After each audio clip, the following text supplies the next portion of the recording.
No pasa la diapositiva. Es que no tienes esto puesto. Ah, perdona. Vale, pues tienes que quitarlo.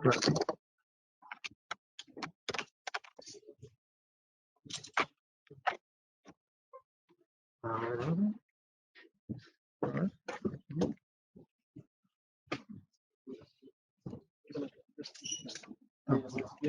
ver.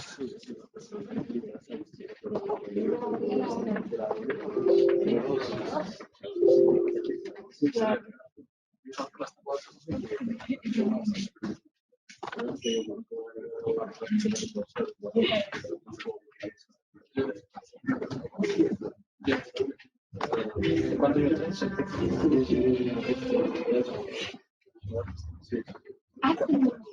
Very important means exploration what actual capability for lasting performance. Since they were founded, Amundi has taken ESG themes into consideration. Today, this commitment is significantly further. Help climate change with innovative solutions. Be useful to society and solidarity. Make our voice heard. Amundi is committed to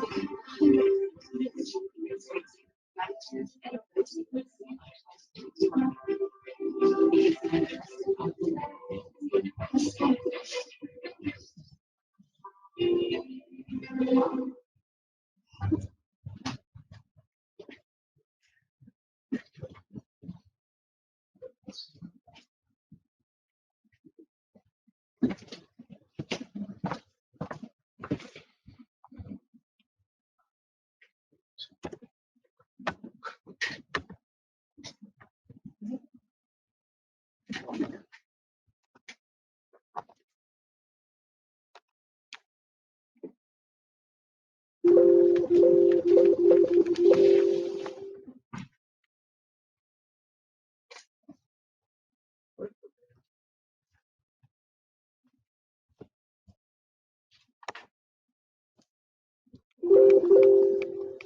Ahora. Bueno, buenos días a todos. Mi nombre es Jorge Díaz. Soy responsable de clientes institucionales en Amundi Iberia y, aparte de eso, soy el especialista local Amundi Iberia en todo lo que es inversión sostenible, inversión socialmente responsable. La inversión socialmente responsable es algo que ya está, digamos, en el mercado desde hace unos 8 o 10 años aproximadamente, pero lo que sí que es cierto es que en los 2 últimos años se está tomando una tracción muy importante, muy fuerte, además respaldado también en general por los gobiernos, sobre todo la Comisión Europea tiene un programa muy ambicioso a medio y largo plazo y va a destinar muchos recursos a todo lo que es la transición hacia energías limpias. Y es algo que ya, desde el punto de vista de los grandes compradores de fondos institucionales, es algo que ya pues están plenamente integrando criterios sostenibles en sus inversiones. Bien, antes de nada, vamos a meternos un poco a diferenciar qué es la inversión socialmente responsable con respecto a otras terminologías que podamos escuchar. Habréis oído hablar de fondos solidarios, de fondos éticos, de fondos temáticos, de fondos de inversión socialmente responsable. Fondos solidarios, aquel que cede parte de su comisión de gestión a una ONG o similar.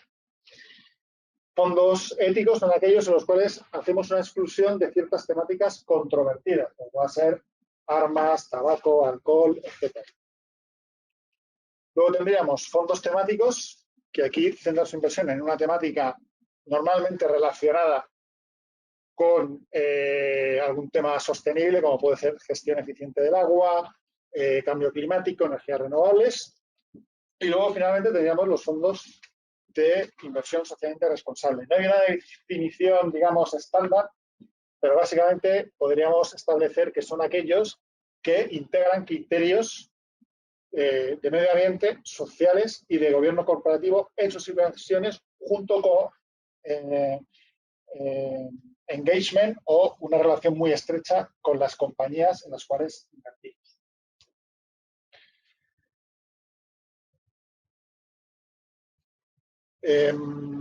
¿Qué son los PRI? Bueno, pues los PRI es una organización no gubernamental apoyada por Naciones Unidas que promueve la inversión socialmente responsable.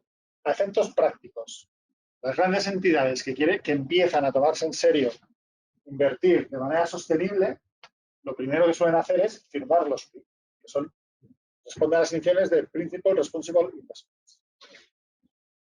Y bueno, básicamente tiene seis principios a aplicar, que es pues, incorporar los criterios ESG en las inversiones, reportar, promover, ser pionero en incorporar todas estas cuestiones y trabajar para, conjuntamente con el resto de los actores, promover las inversiones sostenibles. Bien, vamos ahora a ver las diferentes estrategias que son consideradas como inversión socialmente responsable. Porque cuando se habla de inversión socialmente responsable, se mete todo en un mismo saco, pero hay estrategias muy simples y otras muy sofisticadas.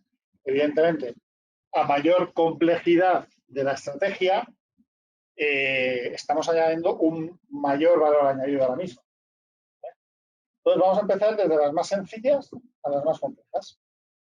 La más sencilla sería una mera exclusión, en base a los criterios que nosotros mismos estipulemos. Es decir, yo no voy a invertir en armas, no voy a invertir en tabaqueras, no voy a invertir en petroleras, no voy a invertir en la temática que nosotros consideremos. Por lo cual, nosotros hacemos un screening del universo de inversión en el cual pues, querramos hacer las inversiones, identificamos esas compañías y las excluimos de un universo y no invertimos. Eso sería una mera exclusión. Aquí, desde el punto de vista, vamos a decir, fundamental de rentabilidad, básicamente, evidentemente, no vamos a añadir un valor adicional, simplemente un criterio en base a unos parámetros que previamente nosotros mismos hemos definido.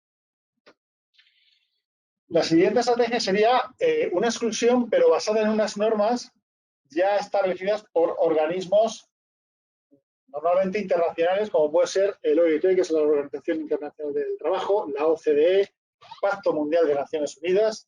Estas instituciones establecen una serie de parámetros en los cuales pues, yo me puedo adherir y decir, pues yo invierto de manera responsable aplicando los criterios de exclusión de la OCDE, de la OIT, del Pacto Mundial de Naciones Unidas, etc.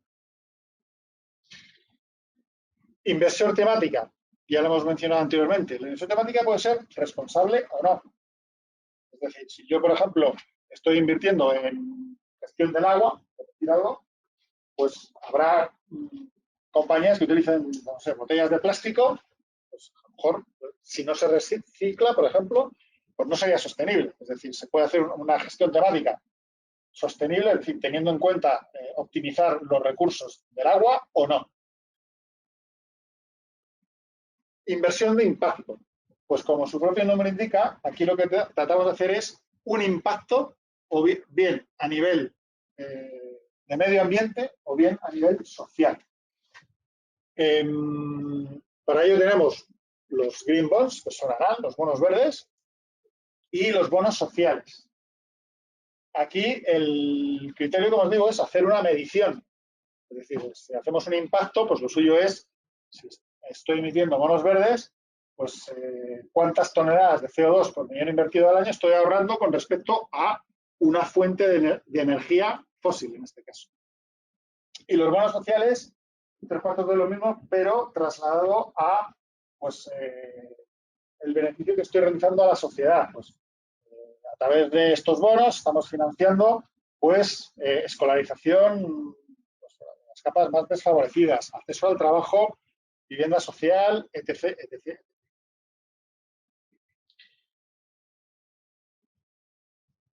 Otra estrategia que también está tomando cada vez más fuerza, más relevancia, es el engagement, el compromiso y voto. Aquí de lo que se trata es de, en aquellas compañías en las cuales tenemos posición, estamos invertidos o queremos invertir, a tener un compromiso con esta empresa para, bueno, pues delimitar qué acciones, desde nuestro punto de vista, cumplen con lo que nosotros consideramos socialmente responsable.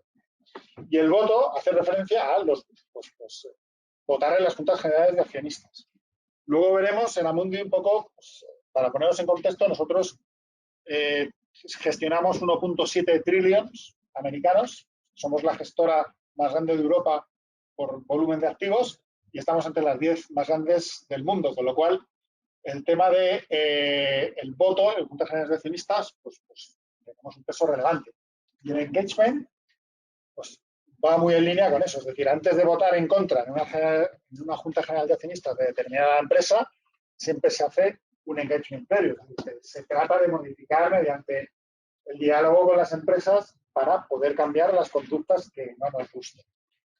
Y ligado a esto va el proxy voting. Proxy voting sería entidades más pequeñas que a lo mejor no tienen la suficiente fuerza porque representan un peso muy pequeño de la compañía en la cual están invertidas, es decir, pues me gusta como los criterios por los cuales vosotros, Amundi, vais a votar en la Junta General de Accionistas. Me adhiero a vosotros y delego el voto en vosotros. Sería el proxy vote.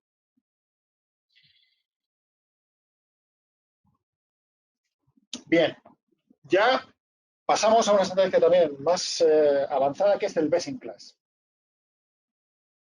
Aquí de lo que se trata es de dividir el universo de inversión por sectores y hacer un scoring por criterios de medio ambiente, social y gobierno corporativo. De tal modo que escogeremos solo aquellas compañías que tienen un rating más alto. Esto se puede hacer de manera interna, para la cual necesitaríamos recursos, bastantes recursos, o de manera externa, a través de unos proveedores, Vigeo, Sustainalytics, MSCI, algunos de los más conocidos, Riskmetrics, SS Score, para que nos hagan ese trabajo y determinar qué compañías son las que integran mejor, sacan mejor puntuación bajo criterios de medio ambiente, social y gobierno corporativo. Y ya la última de ellas sería integración. Es decir, una vez que tengo pues, un análisis ASG, integrarlo con el análisis financiero tradicional. De hecho, estas estrategias de manera individualizada, el mercado ya se ha ido sofisticando lo suficiente como para en un mismo fondo tener varias a la vez. Digamos, la estrategia base de Amundi es un best in class de integración. ¿Qué significa? Que nosotros hacemos diferenciación por sectores, hacemos un scoring de las compañías con mejor scoring y luego lo integramos esa información en el análisis financiero clásico de toda la vida. ¿Vale? Pero en un mismo producto podemos encontrar que hacemos, porque en Amundi también tenemos unos criterios de exclusión que luego veremos. Podemos de entrada excluir, podemos medir el impacto y podemos hacer un best in class de integración. Es decir, en un mismo producto, en un mismo fondo de inversión, tendríamos 4 estrategias concentradas. Aquí tenéis un poco la evolución de los activos desde el año 2009. En España, bajo declarados socialmente responsables. Ves que ha habido una evolución pues, creciente todos los años. Y en los dos gráficos de abajo, bueno, se ve, no sé si lo podéis ver los de detrás, bastante la pequeña, pero bueno, podéis ver que de esos 290.000 millones aproximadamente, el 75-80% corresponden a exclusión, es decir, las estrategias más sencillas. La parte buena es que año a año las estrategias más complejas le van ganando terreno a la meramente exclusión.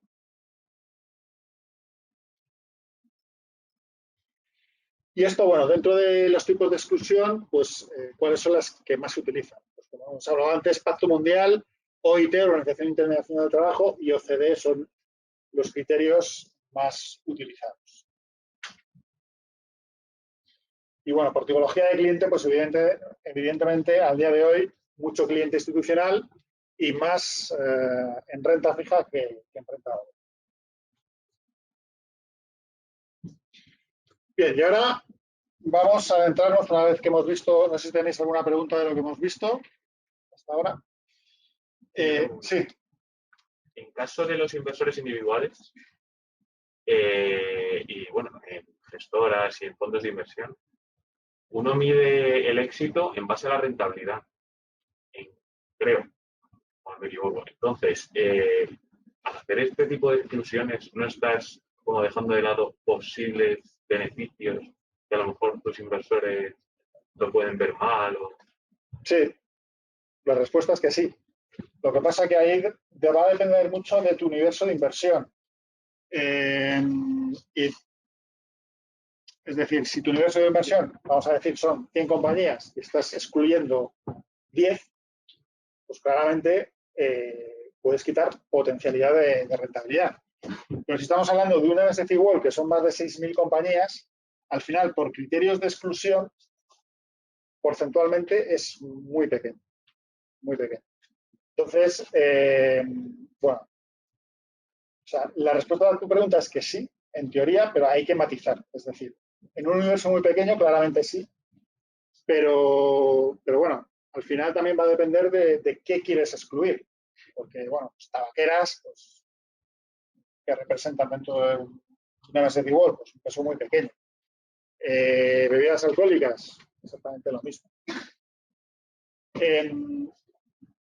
Y también, respondiendo a tu pregunta, totalmente de acuerdo. Es decir, la inversión socialmente responsable no tendría sentido si estamos detrayendo rentabilidad con respecto a la que no es responsable.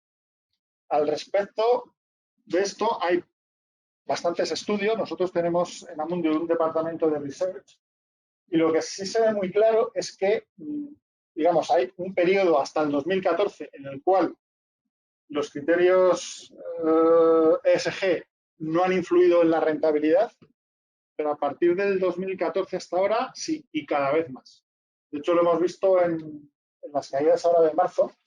Los índices sostenibles, ya no hablo de fondos de inversión de gestión activa, meramente índices sostenibles lo han hecho mejor que sus equivalentes no sostenibles. Lo cual lo que sí vemos es que hay más flujos cada vez en productos sostenibles, y una cosa que también estamos constatando es que, claro, el coste de financiación de las empresas con un rating ESG bajo es más alto que aquellas que tienen un rating ESG más bajo. Porque, digamos, a igualdad de condiciones, es decir, mismo plazo, mismo rating, mismo emisores similares, las empresas con peor rating tienen que pagar un plus adicional, con lo cual es un coste de financiación añadido.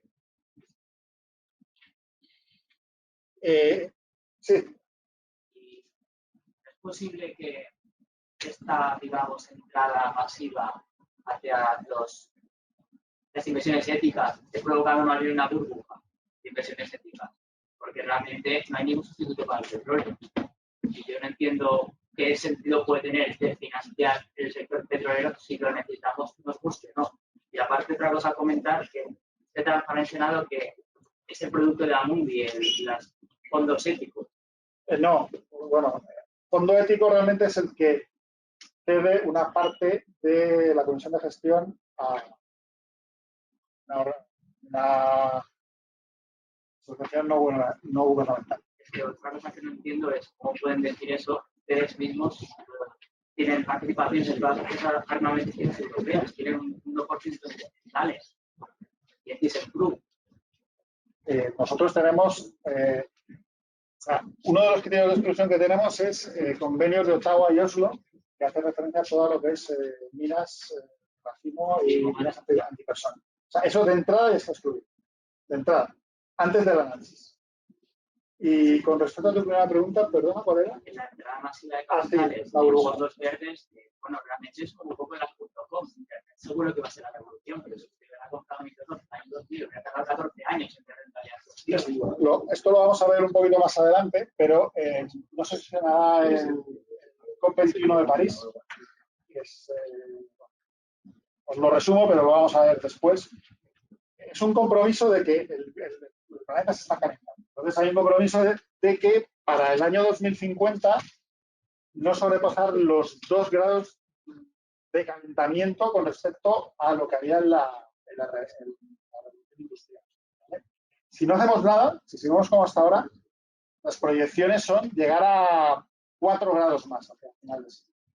Esto es un efecto exponencial. O sea, no tengo por qué mencionaros todas las catástrofes meteorológicas y temperaturas extremas que hemos tenido en los 2 o 3 últimos años. Es un efecto que podemos ver año a año. Esto con un aumento ahora mismo del 1.2, 1.3. Si llegáramos a 4, o sea, ya os digo, no es lineal, no es un efecto lineal. Con 4 grados más de temperatura, posiblemente los casquetes polares hasta se derritan. Habría inundaciones, Países Bajos desaparecerían, es decir, serían unas consecuencias desastrosas. Y lo de que no hay sustitutos al petróleo, hombre, ahora mismo se está trabajando muy fuerte con todo lo que son renovables. Es decir, en el caso de Europa somos los pioneros en cuanto a lo que es cambio climático. Un poco a raíz del COP21 de París, que fue en 2015. Pues Europa somos pioneros. Hay un plan, digamos, de finanzas sostenibles de la Unión Europea llamado 30-30, que para el año 2030 el 30% de la energía producida tiene que venir a través de renovables y que las fuentes, digamos, petróleo y carbón se tienen que reducir un 30%. Y de hecho, en el mix energético, lo que más contamina es el carbón. Es decir, si se hiciera, por ejemplo, Estados Unidos ha bajado mucho su huella de carbono en los últimos años. No ha sido a través de renovables, ha sido a través de eliminar el carbón y pasarse al gas natural. O sea, ya solamente con eso ya se reduce mucho.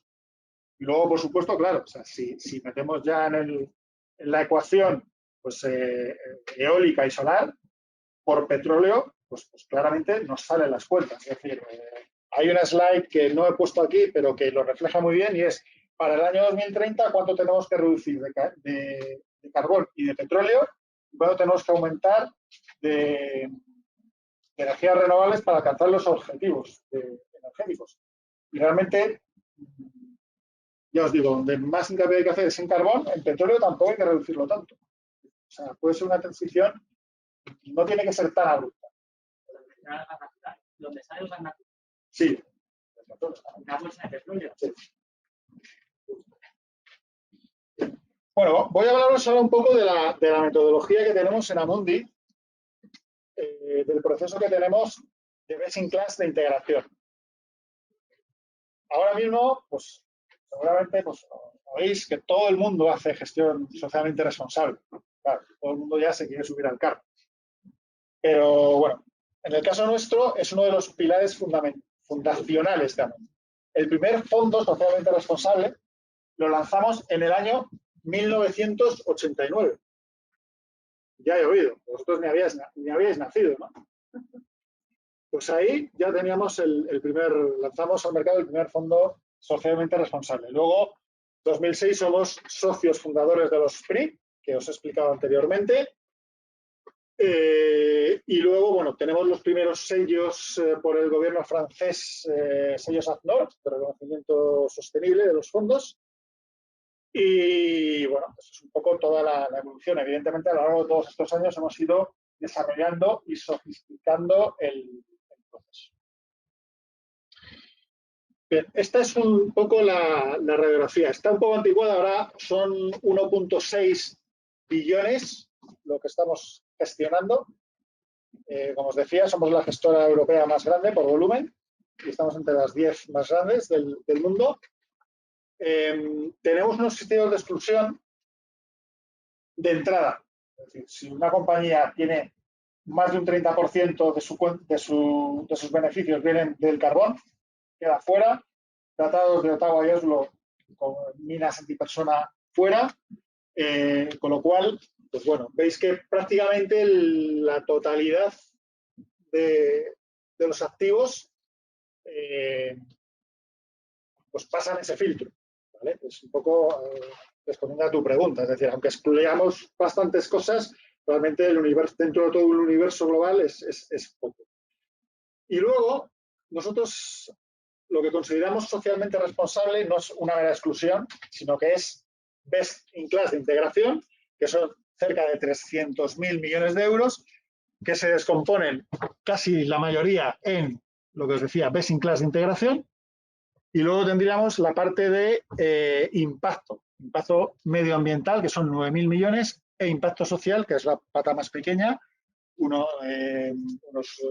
200 millones de euros. Bueno, estos son diferentes reconocimientos, premios, etcétera, etcétera.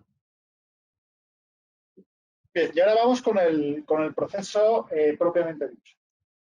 Es un proceso, la verdad, que bastante laborioso y con, digamos, muchos recursos puestos encima de la mesa. Nosotros tenemos 36 criterios de análisis, 15 que son transversales, esto significa que son iguales independientemente del sector de la compañía, del país de la compañía, etcétera, y luego 22 que son específicos, 21 que son específicos, que van a depender de la naturaleza del negocio de dicha compañía. Ahí veis algunos de ellos. ¿Cómo van a ponderar? Pues dependiendo de la actividad. La industria automovilística, pues de los tres pilares, medio ambiente, social y gobierno corporativo, evidentemente la parte de medio ambiente es la que más va a ponderar. Un banco, la parte de gobierno corporativo va a ser la más relevante, y en una farmacéutica la parte de social pues es la que más va a ponderar. Para gobiernos tenemos un modelo un poco diferente que tiene en cuenta todos esos criterios que veis ahí. Para bonos gubernamentales se sobreentiende. Y el punto de partida es obtener rating del 100% de las compañías del MSCI World, que ahora mismo ahí pone 5.500, pero ya son más de 6.000, y el 98% del Barclays Global Corporate. Para ello contamos con 5 proveedores externos, que ahí lo veis, MSCI, Vigeo, Sustainalytics, OECOM y ISS Quality Score, y 3 cualitativos. En total, 8 proveedores externos. Los cuantitativos, ¿qué es lo que hacen? Pues un best in class, en el cual nos dan sus ratings. Y los cualitativos, ¿qué es lo que hacen? Los cualitativos determinan qué peso hay que darle a cada uno de los 36 criterios que hemos visto con anterioridad y a cada uno de los proveedores cuantitativos. Por favor, un ejemplo, y me lo invento. MSCI a lo mejor tiene mucho expertise en renta variable americana. Vigeo es muy buena en renta fija emergente. Sustainalytics, pues, renta variable europea. Entonces, esto lo determinan los cualitativos. Pero hay un paso adicional. Es decir, contamos de base con muchos recursos, 8 proveedores externos, pero lo complementamos con 18 analistas propios, nuestros. 12 son meramente analistas. Luego tenemos un quant y tenemos 5 personas para votar en las juntas generales de... Y me diréis, ¿qué es lo que hacen los 12 analistas vuestros? Porque, oye, ¿no os quedáis satisfechos, no os quedáis contentos ya con 8 proveedores externos, 5 de ellos cuantitativos? ¿Qué hacéis con tanta información? ¿Qué hace esta gente? Pues básicamente lo que tratan de identificar es divergencias entre los proveedores. Vamos a suponer, y es un dato aproximado bastante real, que hay entre un 10 y un 15% de discrepancia en la nota. Sobre 6.000 compañías, un 10% son 600 compañías. Con lo cual, podéis ver que estas 12 personas pues tienen bastante trabajo. Les toca mirar bastante. Pero con esto, a donde quiero llegar es que de esta manera podemos profundizar y capitalizar muy bien en las compañías y enfocar normalmente en donde hay algún tipo de controversia o problema. Y un poco en línea con lo que comentabas antes de la rentabilidad, esto nos permite tener más posibilidades de obtener mayor rentabilidad. ¿Por qué? Pues porque si tienes información de que está ocurriendo algo raro en la empresa, tipo, pues no sé, Gowex, os sonará, Lehman Brothers, Espíritu Santo, Volkswagen, los famosos cisnes negros, no sé si estaréis familiarizados con la terminología. Pues un cisne negro, con el análisis financiero tradicional, no lo ves, no llegas, no te da tiempo. Necesitas un análisis extrafinanciero de que te avise, cuidado, el board está haciendo esto y esto. Y por poneros un ejemplo, seguramente poca gente sabe. En el Consejo de Administración de Lehman Brothers había raperos, jugadores de fútbol americano, jugadores de béisbol. Hombre, eso no es causa y efecto. No por ello tiene que quebrar una compañía, pero obviamente me voy a fiar bastante más de hombres de negocios formados en escuelas de negocios de prestigio, como IEB, por ejemplo, a deportistas y cantantes de rap. Entonces, eso te hace ya, de entrada, poner un semáforo rojo. ¿Vale? Y luego, posteriormente, pues pasó lo que pasó. Todos sabemos qué pasó. De eso también se encargan los analistas. Porque tú en el informe anual tú sí que puedes ver el consejo de administración. Porque no se conoce. ¿Quién está? Sí. Pero tienes que bucear bastante. El análisis financiero tradicional, no sé yo si llega a tanto, porque el análisis financiero tradicional se basa en otras cosas, en estrategias, en expectativas de beneficios, en deudas, es más de ratios. No es tanto de bucear en ese tipo de cosas.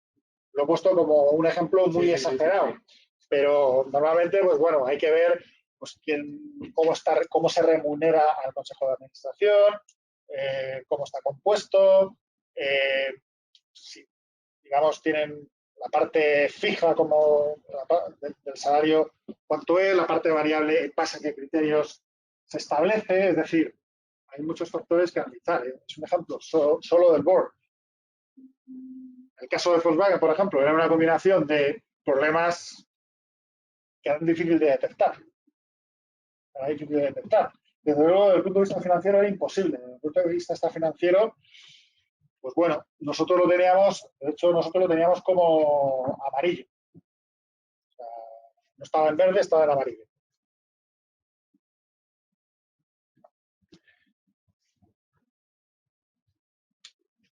Bien, entonces, a la hora de integrar el análisis extrafinanciero con el análisis financiero, pues como todos sabéis, neutral, sobreponderar, fuerte sobreponderación, infraponderación, fuerte infraponderación. 5 niveles, los 5 niveles de toda la vida. Nosotros lo que hacemos es, con toda la información de los proveedores externos y luego, una vez ha sido revisado por nuestros analistas, damos 7 notas, de la A a la G. La G, ya os digo que automáticamente hay compañías, lo que os he explicado de carbón, de minas de personas, etcétera, automáticamente tienen la G. Esas quedan fuera de todo el universo de Amundi, entero. Sea un fondo socialmente responsable o no, automáticamente queda fuera. Para un fondo socialmente responsable, lo que hacemos es excluir los 3 últimos niveles, E, F y G. Por lo cual, una compañía que financieramente tuviera tuviera un +2, sería óptima. Si tiene una nota media de la cartera de E, no podría estar dentro de un fondo socialmente responsable. Y esto es un ejemplo real de Valeo, una compañía automovilística. Los 3 criterios. Os había dicho que había 15 transversales y 21 un poco ad hoc en función del sector. Aquí vemos que tenemos 4 y 7, 11 y 6, 17. Con lo cual estaría aplicando los 15 que aplican a todas, más otras 2 específicos de ese sector. Tenemos la nota ESG, ponderadas, una nota final A. La nota financiera es la más alta, 2, con lo cual en el benchmark, ¿cuánto pesa Valeo? 0,37. En la cartera lo tenemos a 1,63. Con lo cual lo estamos sobreponderando un 1,26 con respecto a lo que pesa el benchmark. Veis que es una integración a 2, con lo cual estaríamos aquí, a 2, el más óptimo. Bien, y esto que bueno, parece un cuadro de Dalí o algo así, o abstracto, posmoderno, realmente es cómo se obtiene la nota final de la compañía, ¿vale? De lo más general, que son los círculos grandes, a lo más específico. Es decir, cada uno de estos 3 círculos es uno de los 3 pilares. La E, medio ambiente, la S, social, y la G, gobierno corporativo. Dentro de cada uno de ellos tendríamos las variables que os decía, las 15 que son genéricas, más luego las que toquen, 2, 3, 4. Y luego la nota de cada uno de los proveedores externos. Lo que os hablaba antes de las discrepancias. Fijaros, por ejemplo, aquí. Hay 2 proveedores que le han dado una C y un proveedor que le ha dado una E. Aquí es donde entraría en juego nuestro analista. ¿Qué ha visto este proveedor que los otros 2 no han visto? Para este criterio en concreto, agua, precisamente. Gestión del agua y residuos. Entonces, esa es, digamos, la labor de nuestros analistas, identificar esas discrepancias. Entonces, cada uno de estos le damos una ponderación también. Esto se encargan los cualitativos. Y la nota media de cada uno de estos círculos la tendríamos aquí. La nota media de todos estos círculos aquí y la de todos estos aquí. Y luego esto más esto nos daría el rating que tendría esa compañía. Esto se actualiza mes a mes. Y cada mes, pues, hay nuevos ratings de compañías. O sea, no todos los proveedores externos actualizan la información a la vez, pero sí que es cierto que cada mes tenemos alguna información nueva de alguna compañía. Y este rating de la A a la G no es ni más ni menos que una distribución normal. Es decir, va a haber pocas A's y va a haber pocas G's. Es decir, normalmente la concentración va a estar en el término medio. Donde más va a haber va a ser en C's, D's y E's. Pero las E's ya quedan excluidas. ¿Veis? En los fondos catalogados como socialmente responsables. Es decir, estamos excluyendo 29 más 6 más 2 en fondos, os digo, responsables. En todo el universo de Amundi excluimos tan solo la G.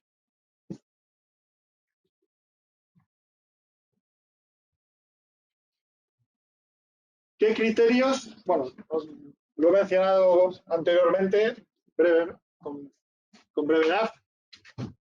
¿Qué 3 criterios usamos para otorgar de manera automática una G a una compañía? Convenciones de Ottawa, lo que eso es armas de racimo, básicamente, principalmente, miras antipersona, 30% de los revenues procedentes del carbón y luego violación de uno o más principios del Pacto Mundial de Naciones Unidas. Si se viola alguno de estos 3 criterios, automáticamente la compañía se excluye del universo de inversión. Antes hemos hablado del engagement. Nosotros utilizamos 3 grados de engagement. El primero es en el día a día, del análisis de las compañías. Imaginaros que para uno de los 36 criterios identificamos una compañía que rankea muy mal con respecto a su competencia. Pues vamos a ir y vamos a hablar con ellos y decirles, mira, en este criterio tu nota es muy baja con respecto a tus competidores. Y animamos a que modifiques esto para poder por lo menos alinearte y no sacar una nota tan baja. Ese es el primer nivel de engagement. El segundo nivel de engagement es un engagement con respecto a temas específicos. Por ejemplo, pues, trabajo infantil, estrés de agua en compañías hidroeléctricas. Es decir, sacamos una temática concreta y hacemos engagement para un sector determinado. Y luego el tercero es, como os comentaba antes, con el voto en las juntas generales de accionistas. Nosotros votamos en todas aquellas compañías en las cuales tenemos como mínimo el 0,05 del capital de la compañía. Que esto al final supone mucho a nivel mundial. Son más de 3.000, ese dato que viene ahí, no sé si lo pone, más de 2.600. Bueno, pues ya estamos en 3.100, 3.200 votos en juntas generales de accionistas al año. Y bueno, pues como os decía, aquellos inversores o empresas más pequeñas que tienen participaciones más reducidas de una determinada compañía pueden votar con nosotros y así hacer más. Y luego, bueno, en cuanto a Gama, tampoco os voy a aburrir aquí con Gama, pero bueno, que sepáis meramente que cubrimos pues, todos los aspectos, todas las tipologías de inversión. Pues monetario, renta fija, fondos mixtos, renta variable, real estate incluso.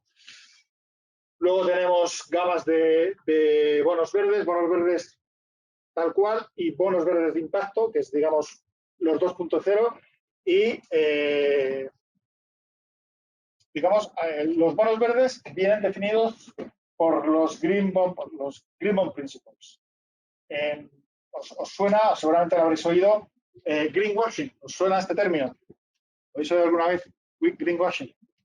Bueno, greenwashing es un término que se ha acuñado en los 2 últimos años debido a que para que un bono verde sea bono verde tiene que cumplir los 4 requisitos de un Green Bond Principle, es decir, que se financie pues, un proyecto de finanzas de energías sostenibles.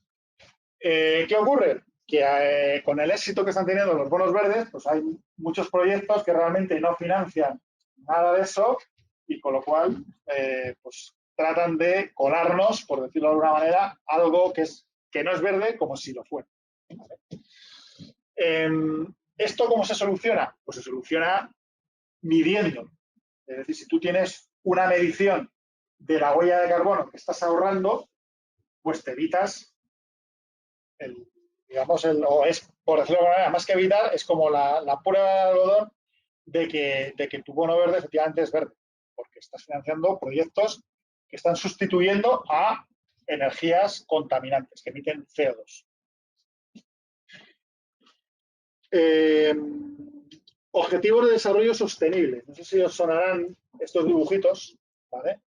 Sustituyen a los objetivos millennials del año 2000, ¿vale? Y, digamos, van a estar válidos hasta el año 2030. O sea, son 17 objetivos que, de Naciones Unidas que para intentar solucionar pues, varios de los problemas que veis ahí. Pues, pobreza, educación, acceso a agua potable. Y, como os digo, sustituyen a los millennials del año 2000, que estaban principalmente centrados en países emergentes, y estos son un poco más globales. Y bueno, estas son las necesidades de financiación. Evidentemente, las necesidades para alcanzarlo son 90 trillones de dólares, que es un número bastante importante, pero realmente donde hay necesidades de financiación es en los mercados emergentes, el 96% de GAP. ¿Vale? De hecho, bueno, antes os hablo un poco de bonos verdes para que tengáis una idea. Ahora mismo emitidos, los bonos verdes se crearon en el año 2012 aproximadamente, o sea, es un mercado relativamente joven. Ahora mismo hay unos 700.000 millones de bonos verdes emitidos en el mundo, pero eso sí, muy concentrados en países desarrollados y en emisiones gubernamentales, supranacionales y compañías de investment grade. Todo lo que es high yield, todo lo que es mercados emergentes está todavía por por desarrollar.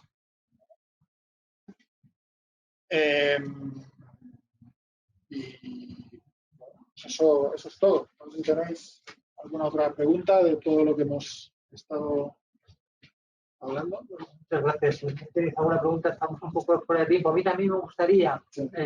aunque no tiene nada que ver con esto, pero sí me gustaría dejar un poquito pequeño, porque tu trabajo es uno de lo que las áreas profesionales que más les gusta a los alumnos de IEB, ¿no? El poder liderar las ventas institucionales. Entonces sí me gustaría, aparte de alguna pregunta de la presentación, que pudieses orientarles un poco de cómo conseguir tu trabajo, básicamente, ¿no? Cómo lo has hecho tú y qué tienen que hacer ellos pues, para poder trabajar en estas instituciones, que creo que es un trabajo precioso, ¿no? Sí. Bueno, la verdad que el mercado es que ha evolucionado mucho. Yo empecé más en la parte de análisis y de gestión. Empecé en agrocorporación. Bueno, hace unos 15 años pues era uno de los gigantes de la industria, ya prácticamente desaparecido. Pero bueno, era un poco la gestora de las cajas de ahorro, de las antiguas cajas de ahorro, que todas han ido desapareciendo. Pues yo empecé ahí un poco de product manager, cuando he hecho con las necesidades que tenían las cajas en cuanto a productos y diseñando productos para los fondos, diseñando fondos a medida para las cajas. Luego de ahí pasé a Banesto, cuando se empezó a hacer arquitectura abierta, selección de fondos, pues, era un poco la persona encargada de hacer las carteras gestionadas y las carteras perfiladas y luego, bueno, me llamaron para una gestora y, bueno, pues me convencieron para pasarme a la parte de ventas institucionales, con lo cual, bueno, es un cambio. Hace unos años realmente ventas institucionales había poca gente que viniera de la parte de gestión, pero hoy en día es algo que es bastante recurrente, con lo cual ¿Qué le recomendarías tú para...? Pues realmente es que se puede llegar a una gestora internacional, un puesto de estas características, desde gestión o desde análisis. Dicen un poco, empecéis un poco metiendo cabeza, un poco lo que podáis, por decirlo de alguna manera, y realmente pues se pueden troncar a través de gestión, a través a lo mejor de incluso de banca privada, a través de análisis, de fondos, es decir, realmente no hay un único camino para acabar trabajando en una gestión integral. Diría que si podéis empezar por gestión o por análisis o por banca privada, más por gestión y por análisis.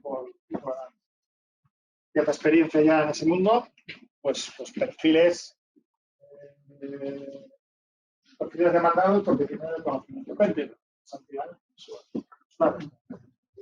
El nivel de información y de reporting que demanda el cliente institucional es hoy en día muy elevado. Entonces, ya no solo con lo contenido que es fondo macro, no, es que darle mucho grado de detalle y mucho servicio postventa también en términos de reporting, etc.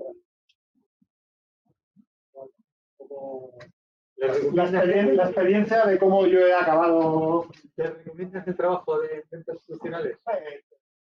Pues es bonito, pero no lo voy a negar tampoco que tiene su parte de dureza. Al final, pues, bueno, lo que se trata es de que nos metan muchos millones, muchos millones. Entonces, eso al final, pues no depende 100% de nosotros. Nosotros podemos hacer el mejor trabajo posible, pero al final el que decide es el cliente, que hay muchos competidores. Entonces, bueno, pues evidentemente, si trabajamos en una casa reconocida con buena gama, pues lo vamos a tener más sencillo. Si un fondo, por muy bien que hagas tu trabajo, si el fondo detrás no apoya, pues va a ser complicado hacer negocio.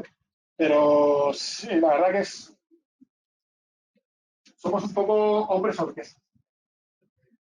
Somos un poco que tener la relación con el cliente, pero por otro lado también saber un poco de regulación, temas de reporting, es decir, al final tenemos que tocar muchos palos y realmente no es una función, digamos, mecánica que digas es APC. Al final son muchas, puesto con muchas aristas, muchas caras y tener una capacidad de adaptación bastante. ¿Tengo una pregunta o...? Pues yo la verdad que agradeceros mucho que nos habéis apoyado en el foro de empleo, porque la verdad que estamos muy contentos de que empresas como Burdi nos apoyen. Gracias a vosotros por la invitación. En empleo. Un placer. Perdonéis un segundo que hacemos con vosotros y le damos un aplauso a Mario. Bueno, primero a ti, Jorge, primero a ti, Jorge.